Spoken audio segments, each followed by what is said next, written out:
যে বয়সে তরুণরা আড্ডায় মেতে থাকে, গায়ে গান, প্রেমিকার সান্নিধ্যে সময় কাটাতে পছন্দ করে, ঠিক সেই বয়সে ব্যারিস্টারি ডিগ্রি অর্জন করেছেন স্বপ্নবাজ এক তরুণ শান। মাত্র 21 বছর বয়সে যিনি দেশের সর্বকনিষ্ঠ ব্যারিস্টার হয়েছেন।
যে বয়সে তরুণরা আড্ডায় মেতে থাকে, গায়ে গান, প্রেমিকার সান্নিধ্যে সময় কাটাতে পছন্দ করে।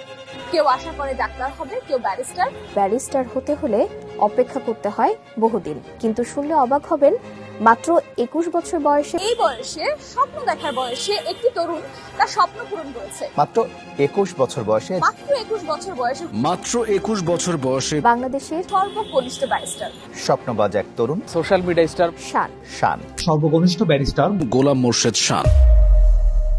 A good plan is 50% of the work done. ঠিক এই কোডটাই আমাকে আমার পাপা ছোটবেলা থেকে বলে আসছিলেন, এন্ড ঠিক এই কোডটাই আমাকে হেল্প করেছে 21 বছরের মধ্যে আমার বার কমপ্লিট করতে। আসসালামু আলাইকুম সবাইকে, আমার নাম হচ্ছে ব্যারিস্টার গোলাম মোর্শেদ জুনিয়র শান, এবং আজকে আমি আপনাদের সবার সাথে শেয়ার করব আমার ব্যারিস্টার হওয়ার গল্প। ছোটবেলা থেকে ইচ্ছা ছিল যে আমি একটু কম বয়সে আমি ব্যারিস্টারিটা কমপ্লিট করব। এটা আমার পাপা, উনিও ব্যারিস্টার একজন। পাপা আমাকে বলেছিল ছোটবেলা থাকতে যে আমার ইচ্ছা যে তুমি মানে খুব তাড়াতাড়ি ব্যারিস্টার হবে 21 বছরের মধ্যে, that's your earliest opportunity possible, and আমার পাপা এটাই বলেছিল যে that's what he wants.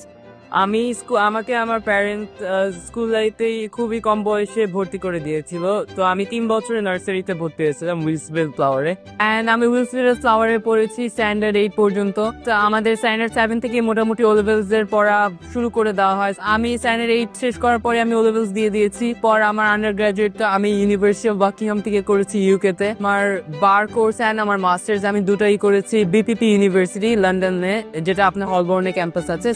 আমার সোশ্যাল লাইফের জন্য কিন্তু আমি আমার টাইমটা অনেক রেখে দেন আমি পড়তাম, একদম সারাদিন পড়তাম বা এরকম কিছু। যদিও আমার কোর্সটা আপনার হাই প্রেশারাইজ ছিল এন্ড অনেক স্ট্রেসফুল ছিল, যেহেতু আমাদের 2 বছর কমপ্লিট করতে হয়েছে কোর্সটা। স্টিল আমি প্রতিদিন নিজের জন্য আমি 2 ঘন্টা বা 3 ঘন্টা সময় রাখতাম যে আমি জাস্ট নিজের উপরে আমি এই টাইমসটা আমি স্পেন্ড করব।